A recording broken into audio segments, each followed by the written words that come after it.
Ensemble, nous les parer.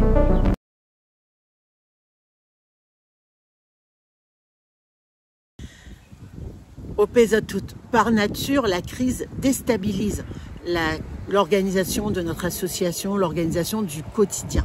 Il est donc important de repenser la façon dont on structure notre équipe pour pouvoir coordonner nos actions et apporter une meilleure réponse à la crise.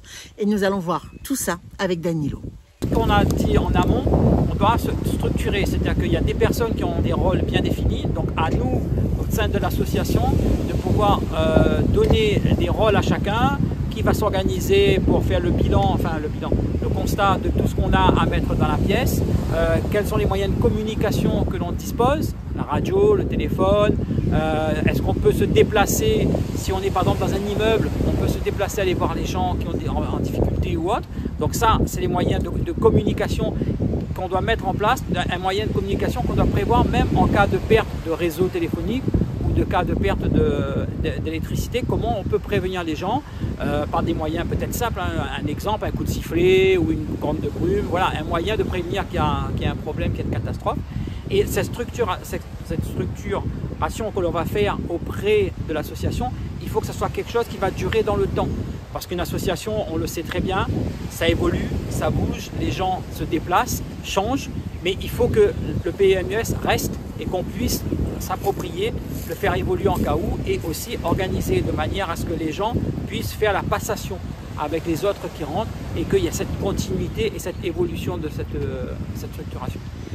Donc la structuration en cas d'alerte ou en cas de catastrophe n'est pas la même que l'on a d'habitude.